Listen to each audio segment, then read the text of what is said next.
Right, here we are. Happiness is easy. Once again, with That's me, Dominic Nelson Ashley, and the fantastic Nicola Todd-Morgan.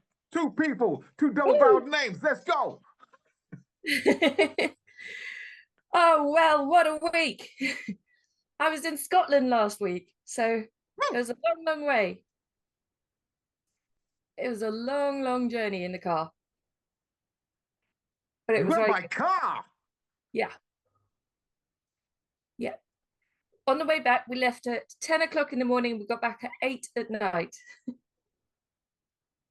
So, I mean, were you taking stuff up for your daughter?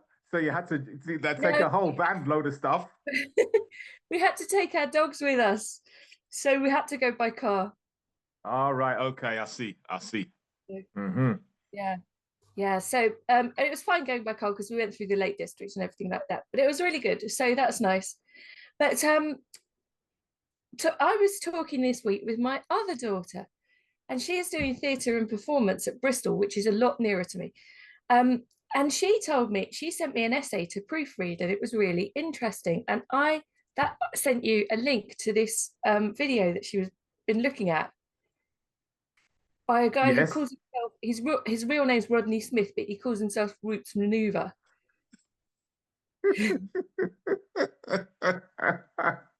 I can't believe how late you are to the party. I know. Like, he's been, like he started in the 90s. He won the Mercury Music Prize. He was nominated in 2001, won it in 2002. Been around a long time. He has. And he hadn't got on my radar until this week. And I was so impressed. And then when I looked at his back catalogue, I thought, how do I not know this person? Because he's amazing. He's so talented. And he's Witness been the involved in fitness. so many things. Sorry? Witness the fitness. Yeah. Well, that video was incredible. But what I was thinking about, how this relates to happiness is easy, is because what it made me realize is what my daughter was writing about was performance. And I always thought the performance part of her degree was about, acting and that kind of performance or music performance type thing. And that's not what she was writing about. She was writing about how we perform gender roles or race roles or things like that all the time because we've basically got a script and we have to kind of conform to that script. And I hadn't realized that that's what Witness to Fitness was all about. He was mocking the roles that he as a black man had been forced to take. And I thought, what an interesting topic, because how can you be happy in a world where you're not allowed to be your authentic self, but you've got to perform a role? So I wanted to know what you thought about that, because I know that on your bio things, it says that you write positive, you're interested in positive stories about Black boys. So I really wanted to hear about all that from you. Well, as you say, we are I don't need to say the universe. They're not the universe. The prevailing culture that you're in at any particular time tries to give you a narrative which it wants you to adhere to, and you are penalized for not adhering to that narrative, either explicitly or implicitly, consciously or subconsciously. There is a narrative there that you have to be conscious of it, and then you have to,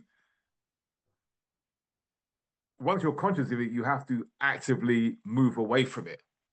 So for instance, like you said, sometimes when like old people are racist, you give them a pass because they go like, well, they've been indoctrinated with that. That's what they were told when they were yee-high. Yeah. And there was no counter narrative.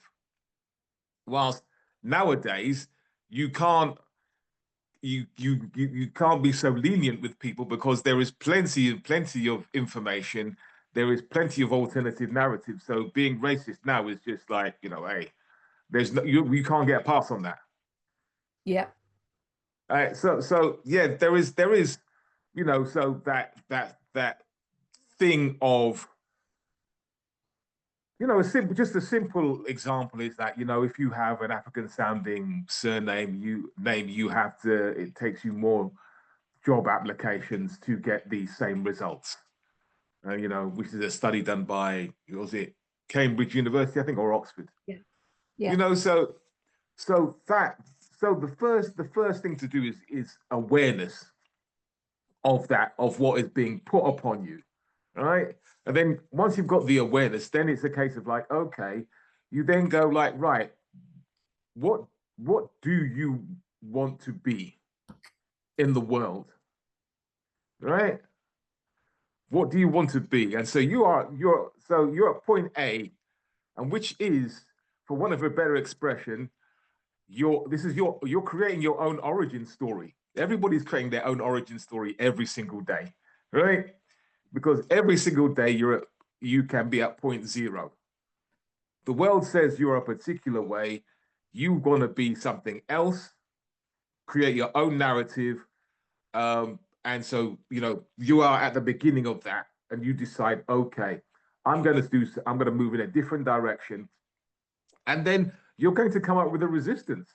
But the problem always comes when you're unclear on the pressures on you. You're unclear on where you see yourself, because if there's lack of clarity in any of those things, it's very easy to be blown off course. Because when you're tired, it's very easy to be pushed into a particular direction, which is, for example, never go shopping when you're hungry. They always, this, you know, that's, you know, so we're talking about things that people might have difficulty in understanding, right? Because, like, you know, we like, say, you know, you're a middle class white bloke. It's like, I don't understand any of this, what they're talking about. But people will genuinely understand. Oh, if you go shopping when you're hungry, and they put all the, or with your kids, and they put all the brightly coloured sweets by the checkout till. Yeah. Yeah. That's you know, you get forced into you know, you're more susceptible to things. You're tired, you're hungry, you're more susceptible to, like, I'll have that quick sugar snack, you know, I'll sign up for, you know, how many times you've been shopping, you come out like I haven't bought any of the stuff that I've actually wanted, but I've signed up for like a year's subscription to something I'm not interested in. Absolutely. Yeah. And that's exactly the same, but on a more subliminal scale of what it's like to be a black person. And I'm sure it's, you know, I can't speak for women on this, but I'm sure women go through something similar. Like, the world tells you, oh, you're supposed to, you know, I won't say, you know, the current Western or English culture we're in says, like, okay, women are supposed to be like this. If you're not like this, oh, there's a problem. What's wrong with you? What? You're supposed to Why are you be trying to rock the boats? Why are you trying to rock the boats? you're supposed to stay young, you're supposed to be kind, you're supposed to be naturally maternal and nurturing, you're supposed to look thin, you're supposed to be appropriate for the male gaze, and that depends on what type of man. And you're not supposed to be, you're supposed to be attractive but not slutty, you're supposed to be well behaved, you're supposed to work for free for your local community, and do all the jobs, and do most of the domestic work as well. That's the expectations on women. It's a lot of hard work. It's like, I'm just trying to just listen to it. I'm trying to just listen to it. I need to lie down. Let me get a pillow out. But I was listening to let me take 5 minutes now. gonna have a nap. Just listen to that. But I was listening to I think it was Michael Fuller, who was one of the first, I think he was the first black chief constable. And he was talking about how he is the only chief constable, so like serious bigwig in the police, who got stopped and searched quite frequently. And he was talking about the role of what it meant being a black man, because he said when you get stopped and searched, it's quite humiliating, because the people Yes. walking past think that you've done something. They assume that you are Hmm. guilty. And he said you get treated like a criminal so much, you start to think maybe I am a criminal, because it confuses your identity. And when I was thinking about what Rodney Smith was saying and then listening to him, I thought, oh my God, the narrative that's being put on black people. And as a white person, you don't realize it. I mean, I know it from friends telling me this, but Mm. I've never been stopped and searched. Have you? Mm. Yes, but I've got off. When I say I view myself got off lightly, yeah, because I've been stopped less than a handful of times, all right? But I know people who've been stopped multiple times. I know a guy got stopped 17 times in 2 weeks. All right, all right. So, like, how many white women and white men do you know who have ever been stopped? None, none. Right? So, and the list of excuses is has been ridiculous. Like one of my favorites. Maybe that's not the right phrase, but what this policeman said followed this black woman, and she said when she got home, uh, and she confronted the policeman. The policeman said, "You weren't speeding, but you looked like you were going to speed." All right. So there is this automatic assumption that no, black people are going to be criminals, are going to do something wrong, are dodgy, and it does not matter how elevated a position you reach. So you can never really there's never time off. The only time off as a black person you get is when you close the door. When you close the door and you're by yourself in your own house.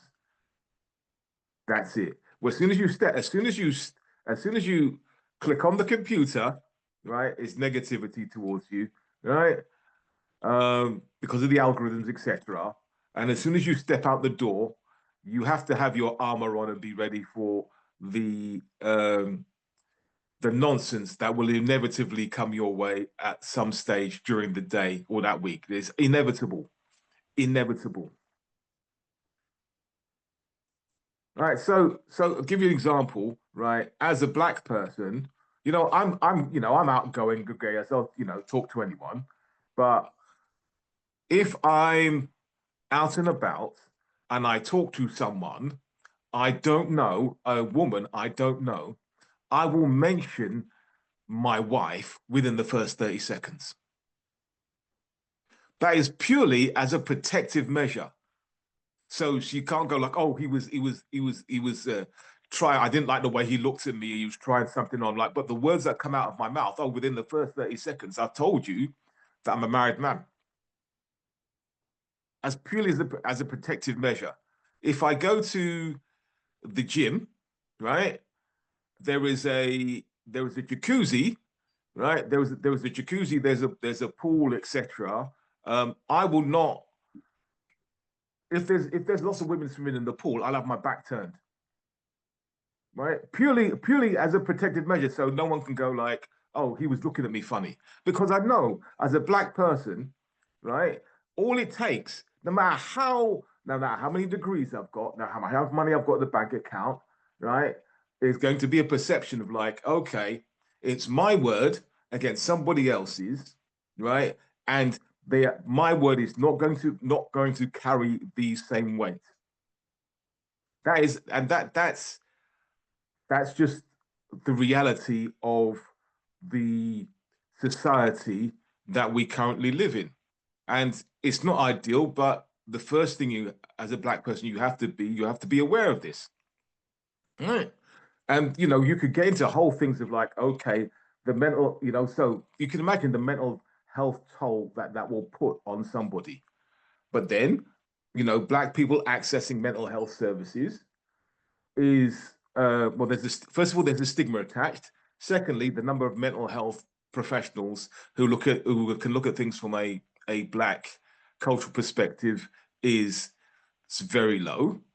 And then, yeah, so as I say, you walk out the front door, that you have to put your armor on and be ready for what the world throws at you, and the world will throw something at you which is not to your benefit as a black person. So the work that I do with uh, black people, boys, men, women, whatever, is the first thing I've got to do is, okay, where are you now? How at this particular moment in time, how is your mental health? Right?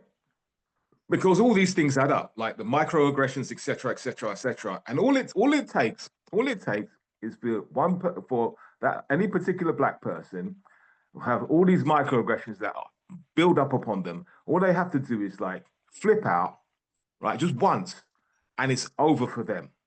It is, they will throw the book at them and go like, oh, well, you see. Yeah. See, you're being a hyper masculine, aggressive person. Absolutely. Like I said, I've mentioned this before. Like I finished my cancer treatment. I had, I was on medication that cuts off all my testosterone because testosterone is the fuel for cancer. I was attacked by two people, and the police basically went, well, 62 threes or whatever. And I'm going like, well, I've got a whole list of reasons why I wouldn't start anything, right? And those two people are fit and able-bodied. One of them's like 20, right? 2 to 1. Uh, any way you look at it, it's not so. Basically, what you're trying to tell me is that I'm a mixture of King Kong and Mike Tyson. That's just what you're trying to tell me. Because if I, having just finished my cancer treatment, on medication that cuts all my testosterone, so I can't even open up a jar, and then two people attack me, right? And you're going like, oh well, it's 50-50. What you message you trying to say to me is that I'm, well, I'm superhuman. I have superhuman strength regardless. So yeah, it is a case of, as a black person, the first thing is and I speak to a black person, the first question is, how are you? And there's this typical British thing of like, how are you? Like, and it's just Fine. like, oh, just it's just one of those things you just say and just out. But no, it's like, no, really, how are you? What is going on with you in your particular mental state at this particular moment in time? What are the pressures on your life today at this particular time? How are you coping? All right. Then the next conversation is like, okay, what's your plans? What does the future look like for you? Right. And this is not necessarily a money thing. This is just a case of like a mindset thing. What does your future look like for you? Where you're trying to go? All right. Okay. And after that, it's like, what are the current pressures on you? Right. And sometimes it can be, it's just a little change of mindset can improve somebody's entire day. Because if you go like, okay, what are the pressures on you, right? So we know that as a black person, every interaction with an institution, right, and places, you're not going to get the same treatment as somebody who is not black. So if, say, for instance, somebody goes for a bank loan, right? There, and it's got this, and this it's been proven. It's like they have the same details, etc. If you're a black person, you're not going to get this. You're not going to get the same deal, right? So it's the easiest way to put it is that you have to be on a constant war footing, right? When you step out the house and have an interaction with the world, and unfortunately, that has affects mental health, uh, physical health, the stress, the cortisol, all those things, right? Yeah. And if you don't have the mental fortitude, you will overeat, do all those things, And also, a lot of black people, the jobs that because of the way society is, they, even if with the qualifications, they do not get given and are able to access the best jobs. So I know teachers, for instance, black teachers who went to schools and they got the roughest classes.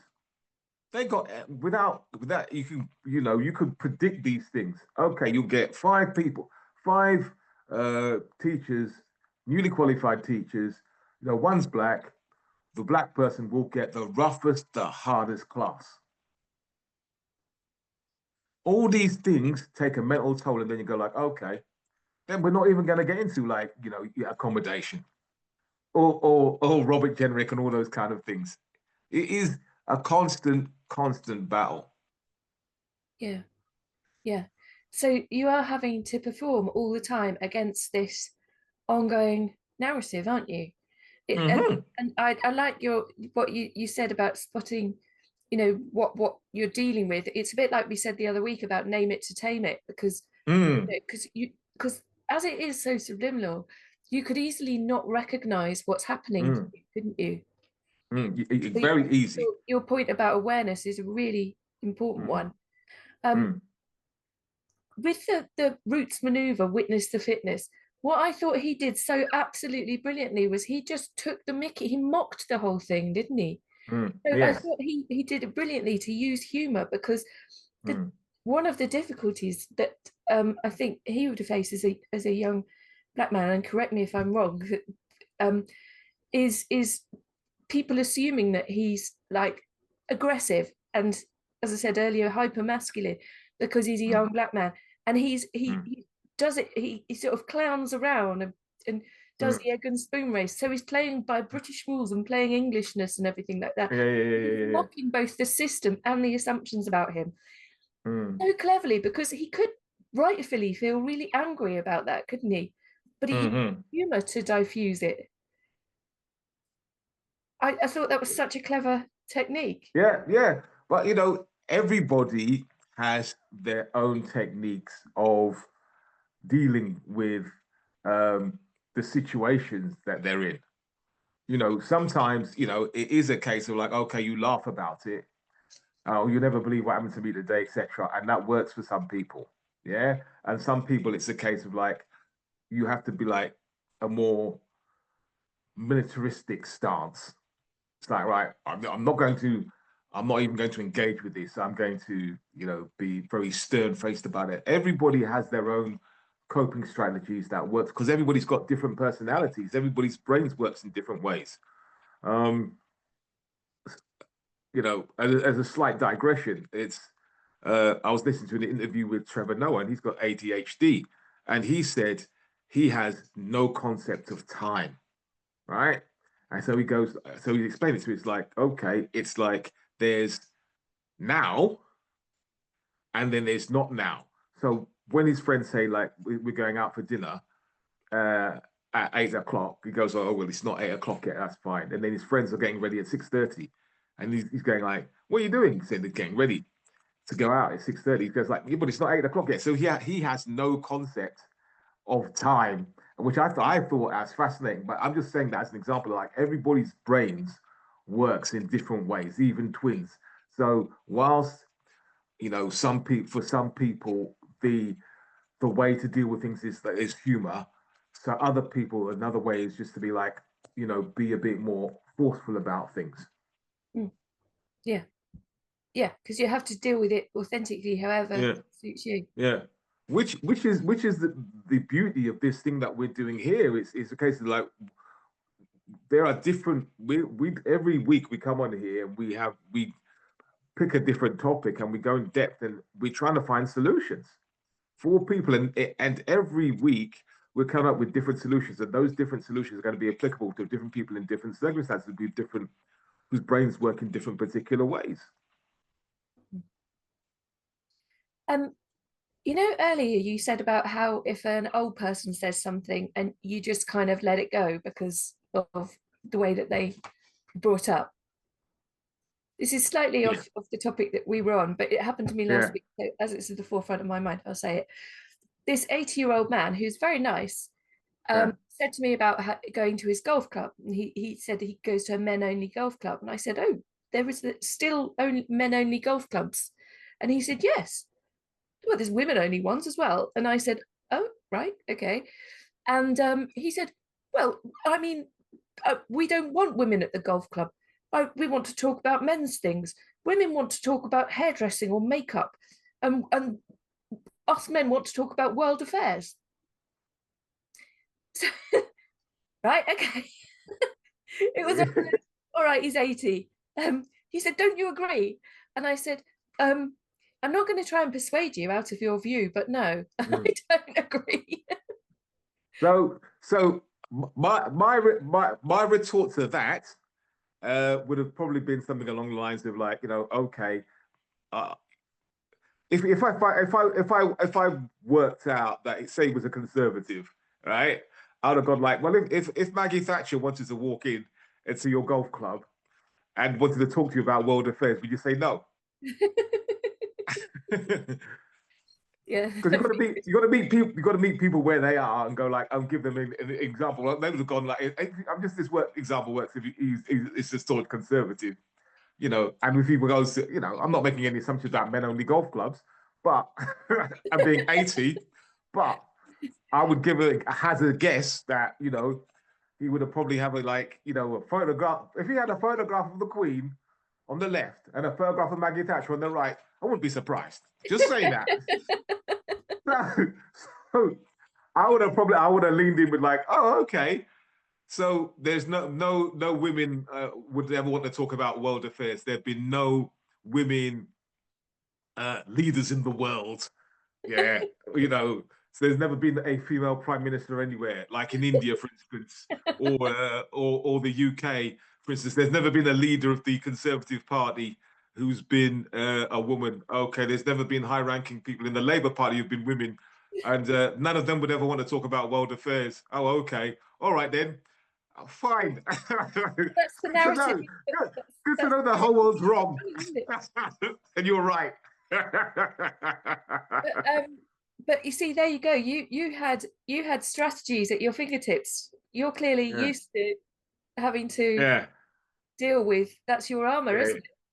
Absolutely. And I say, why am I like this? Because it's years of practice, and then okay, I'm like this. I've got to give my children the armor. So my daughter's in the horse riding, and shooting. There's a lots of us such. Oh, right, that's that's not a black thing. But then I've got there's a family friend who my brother's like godfather to this person's daughter, and he's from the Caribbean. And they go shooting all the time when he's out there. It's like, okay, because it's what do you do on a farm when there's pests? You go and shoot them. It's not it's not an upper class thing. It's like, hey, it's we need to do this thing.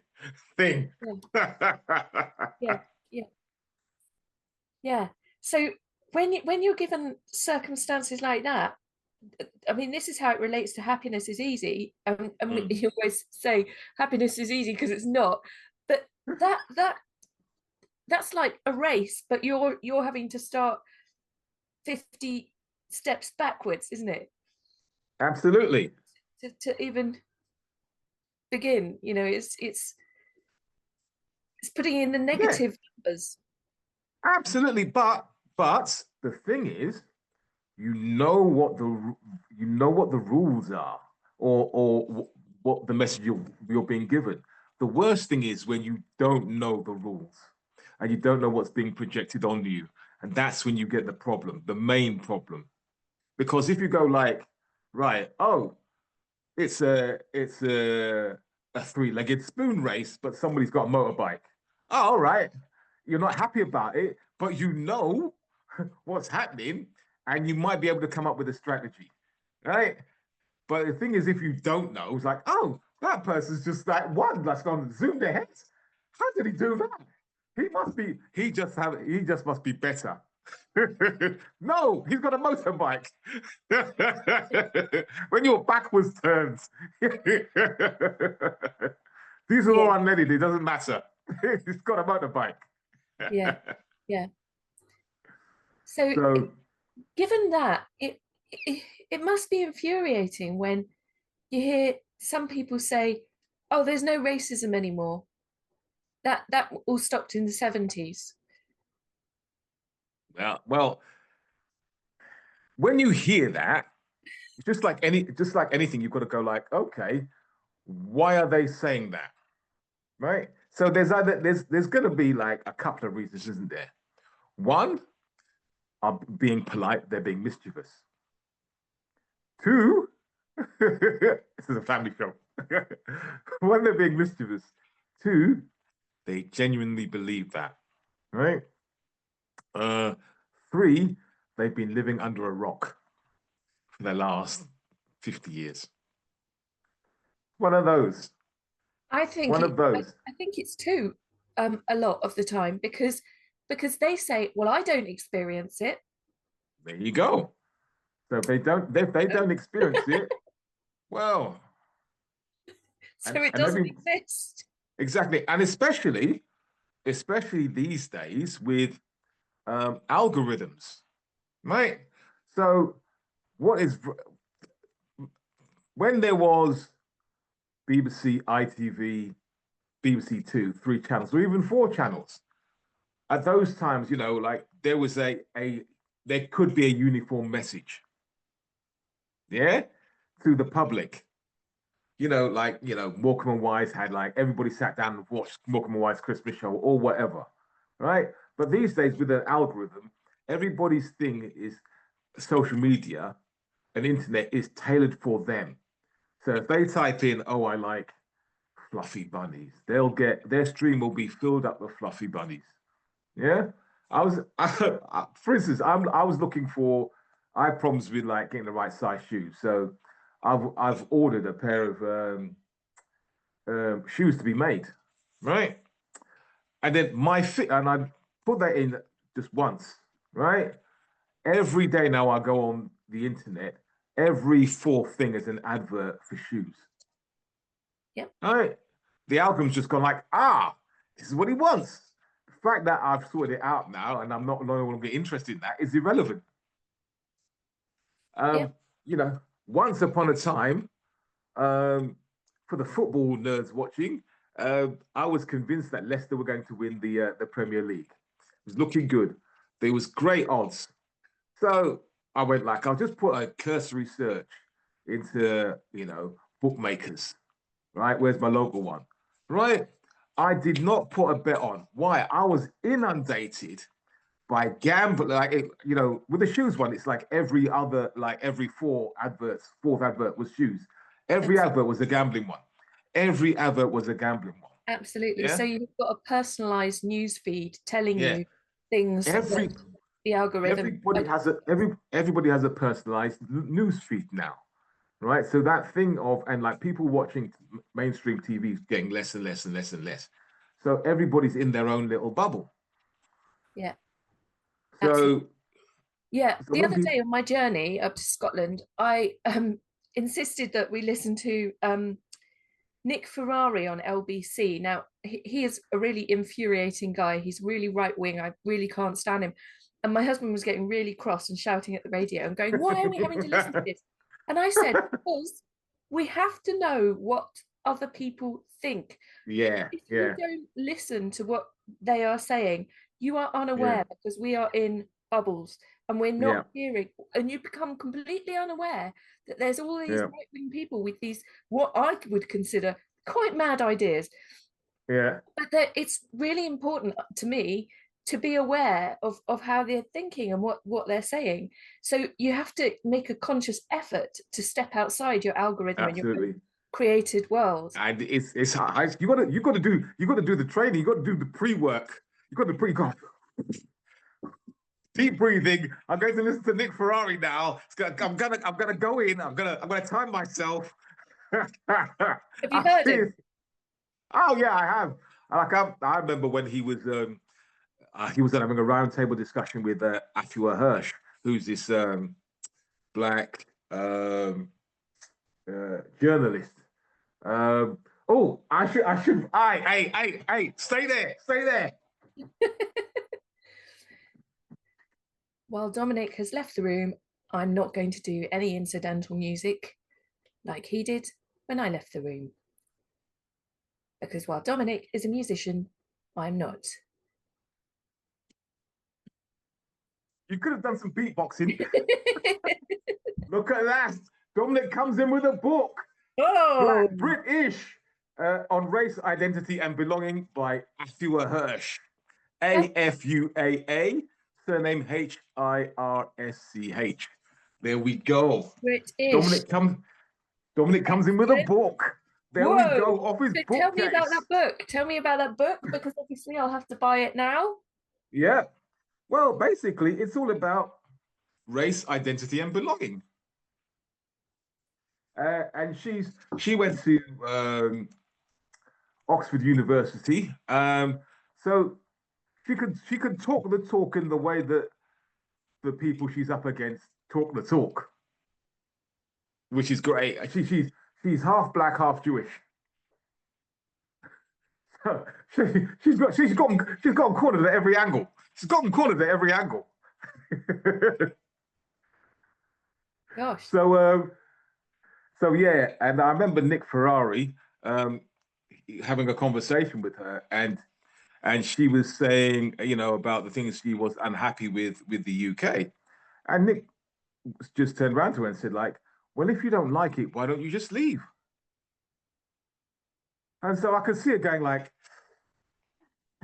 and then she said, well, if you're unhappy with are you completely happy with everything in the country? And he goes, no. Well, then why don't, are you leaving? No. Well, that's a perfect riposte to that, isn't it? So you're basically saying that she's, hey, being black and British is something that fries people's heads.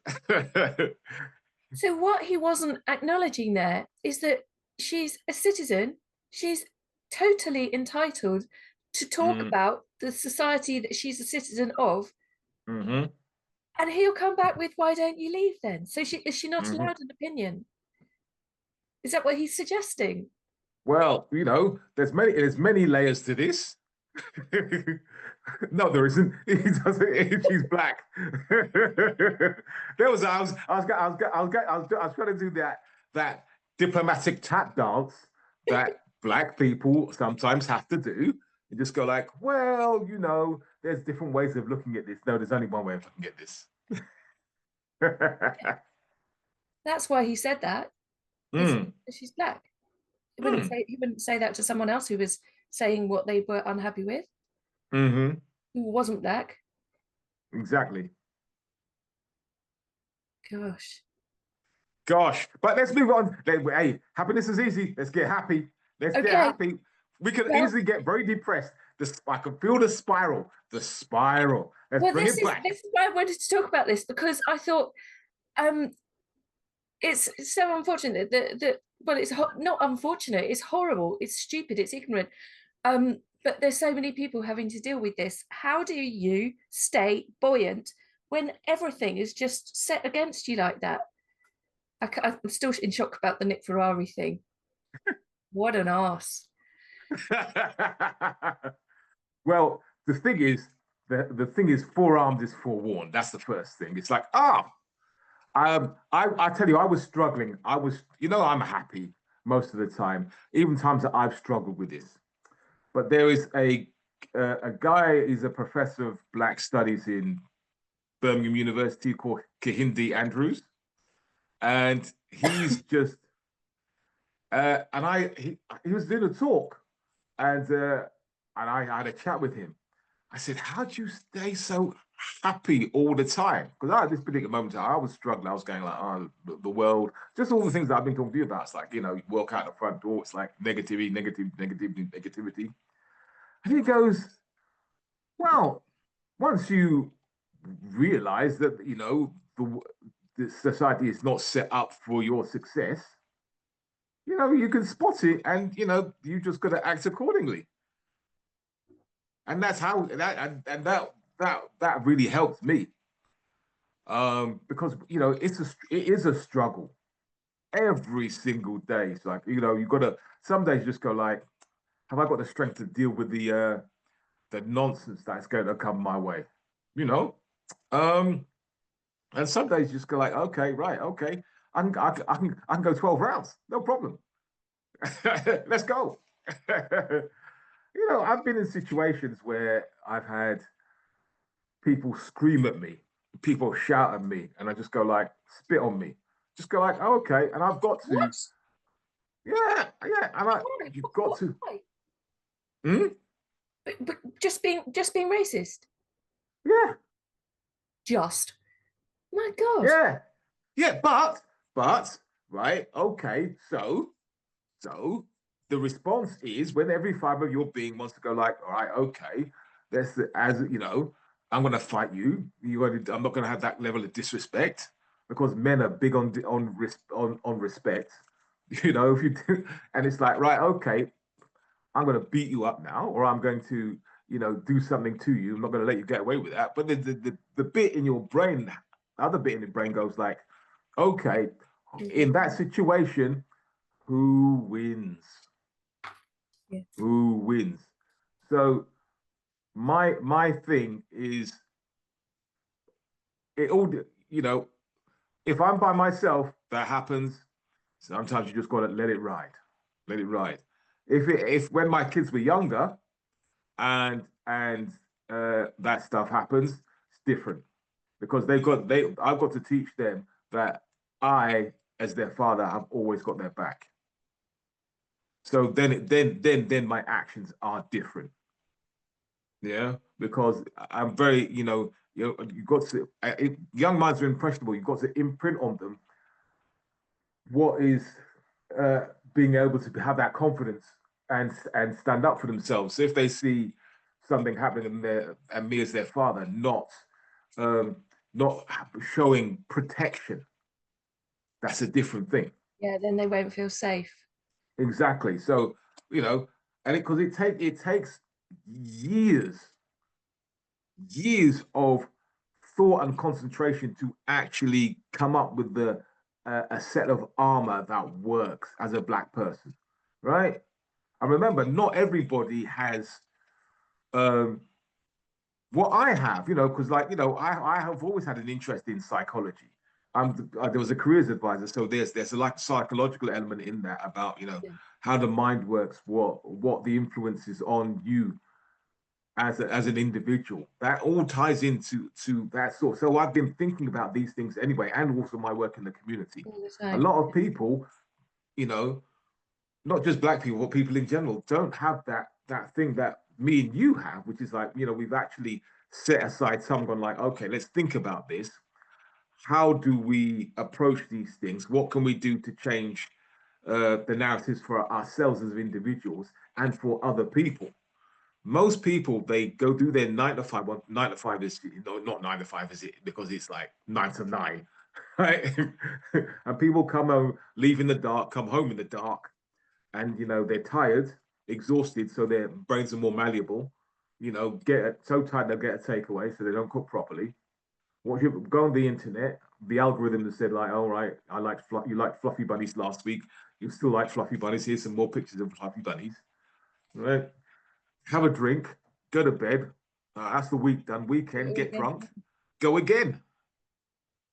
Ah, internet says Nigel Farage should be prime minister. All right, I'll vote for him then. Don't say that. I, Don't say they, that. no, but that's the No, I hear just you. give an example. Yeah. So I'm tired.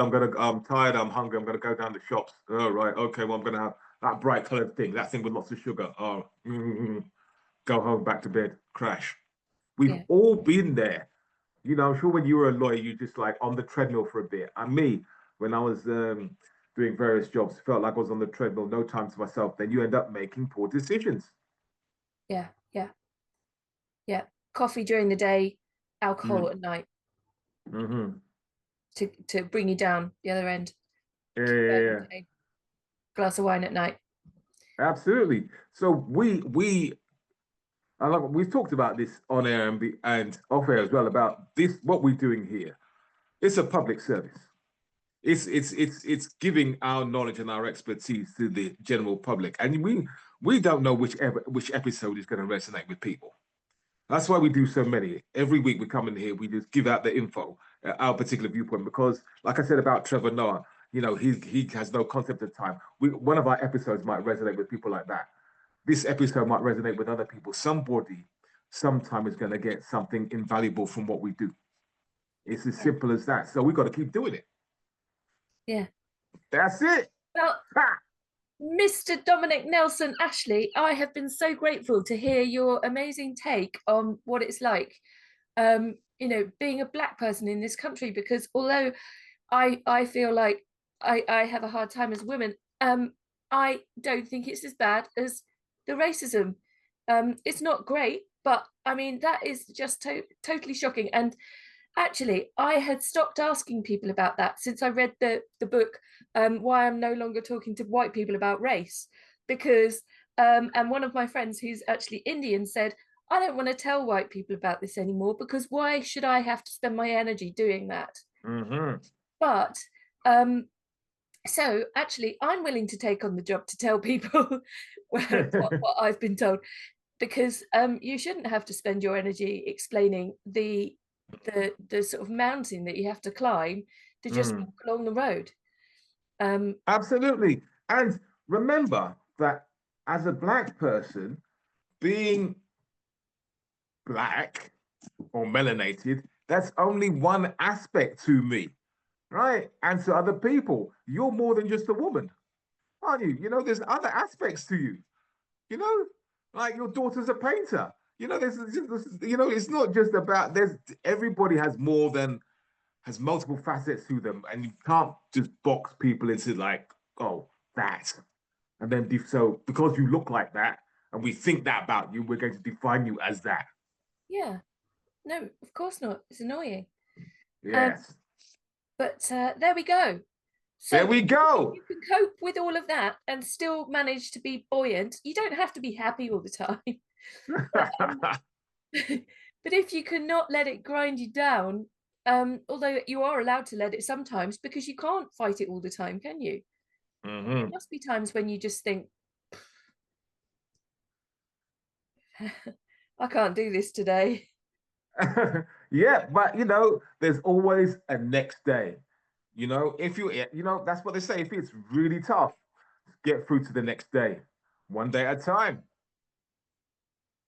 So we'll leave it there. We'll wrap it up there. But Yeah, hey, every time something fantastic comes from our interactions.